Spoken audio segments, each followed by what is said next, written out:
آئیے اب ہم اپنی حالت کو دیکھیں۔ ہمیں حکم دیا گیا ہے کہ اپنے ایمان کی حفاظت کے لیے فتنوں سے پوری طرح دور رہیں، اپنے ایمان کی حفاظت کے لیے فتنوں سے پوری طرح دور اجتناب کریں۔ مگر اس حوالے سے ہماری صورتحال بڑی ہی نازک ہے، بڑی ہی افسوسناک ہے۔ عام طور پر ہمارا مزاج یہ ہے کہ ہم سوشل میڈیا پر ہر طرح کے لوگوں کی باتیں سنتے ہیں، گفتگو سنتے ہیں، اور کہتے ہیں ہم تو ویسے ہی سن رہے ہیں، ہم اس کو اپنائیں گے نہیں، ہم اس کو سمجھیں گے نہیں۔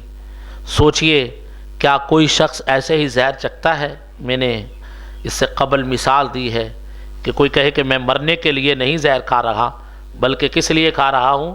چکھنے کے لیے۔ تو ویسے ہی کوئی زہر چکھتا ہے، تو اگر کوئی ویسے زہر نہیں چکھتا تو یہ ایمان کو ختم کرنے کا سوشل میڈیا زہر ہے۔ ہر ایرے غیر نتھو غیرے کو سننا ایمان کو خراب کرنا ہے اور فتنوں کے اندر مبتلا ہونا ہے، اس سے بندے کا ایمان ضائع ہونے کا خطرہ ہے۔ اور پھر دوسری بات، ایسے لوگوں کی بھی کوئی کمی نہیں ہے جو فتنہ وروں کی باتیں سن کر پھر ان کے بارے میں لوگوں کے سامنے بحث کرتے ہیں، لوگوں کے سامنے گفتگو کرتے ہیں۔ فتنہ وروں کی باتیں سنی، نہ اس کی تحقیق کی، نہ اپنا علم ہے اتنا کہ پتہ چل سکے کہ وہ بات غلط ہے یا کہ صحیح ہے۔ جب بس ان کی بات سنی فتنہ ور لوگوں کی، تو پھر وہ سن کر دل و دماغ اور ذہن کے اندر وہ بات بٹھا لی اور جا کے اہل علم کے سامنے بحث کرنا شروع کر دی۔ اور بعض پھر اس انداز سے جو ہلاک کرتے ہیں، جو فتنہ وروں کی بات سنتے ہیں، کہ یہ ظاہر کرنے کی وہ کوشش کرتے ہیں کہ ہم بڑے باخبر شخصیت ہیں، بڑے ہم با علم شخصیت ہیں۔ یاد رکھیے گا کہ یہ بات تعلیمات نبوی کے خلاف ہے، یہ حضور نبی رحمت آقا عالم صلی اللہ علیہ وسلم کی تعلیمات کے برعکس ہے، شریعت مصطفیٰ سے خلاف ہے۔ دلیل حضور نبی رحمت آقا عالم صلی اللہ علیہ وسلم کی حدیث پاک ہے۔ حضرت سیدنا عبداللہ بن عمر رضی اللہ تعالی عنہ سے روایت ہے کہ جان عالم نبی رحمت صلی اللہ علیہ وسلم نے فرمایا ہے، ایاکم والفتنہ فإن اللسان فیہا مثل وقع السیف۔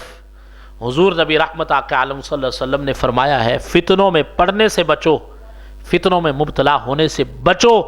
فتنہ پھیلانے کے لیے زبان استعمال کرنے کا گناہ ایسے ہے جیسے ناحق خون کرنے کے لیے تلوار چلانا ہے۔ اور ایک اور حدیث پاک میں حضور صلی اللہ علیہ وسلم نے فرمایا ہے، اللسان فیہا اشد من السیف۔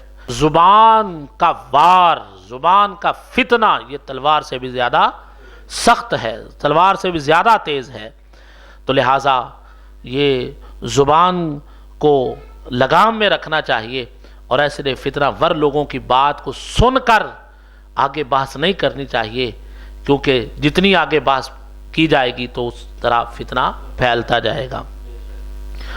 کچھ نادان لوگ فتنہ وروں کے کلپ اور تحریریں ان کے سامنے آتی ہیں تو ان تحریروں کو، ان کلپوں کو آگے بھی سینڈ کر دیتے ہیں۔ اس طرح لوگوں کو ہم فتنوں سے بچائیں، دور کریں، حالانکہ وہ دانستہ طور پر وہ فتنہ پھیلانے کے جرم میں شریک ہو رہے ہوتے ہیں، فتنہ وہ پھیل رہا ہوتا ہے۔ خدا نہ خواستہ آپ اس نیت سے بھی سینڈ کریں کہ میں فلاں بندے کو اس فتنے سے دور کر رہا ہوں، آگاہ کر رہا ہوں، ہو سکتا ہے کہ وہ اس فتنے کے اندر خود مبتلا ہو جائے، وہ اس فتنے کو سمجھ نہ پائے، فتنے کے اندر خود مبتلا ہونے کی وجہ سے اپنا ایمان برباد کر بیٹھے۔ اس کے ایمان کی بربادی کے جرمدار وہ بندہ بھی ہوں گے جو کہ ان کو فارورڈ کر رہے ہیں یا سینڈ کر رہے ہیں۔ اس کا بہترین طریقہ یہ ہے کہ کوئی بھی فتنے کی بات سنی، اس کو ریموو کر دیا، اس کو ڈیلیٹ کر دیا، آگے نہ پھیلایا جائے۔ جب کبھی آمنے سامنے بات ہو تو اس فتنے سے آگاہ کرنا یہ زیادہ بہتر ہے، تاکہ بندے کے پاس ایک علم ہو، دلائل ہو، تو ان کا جواب دیا جا سکے۔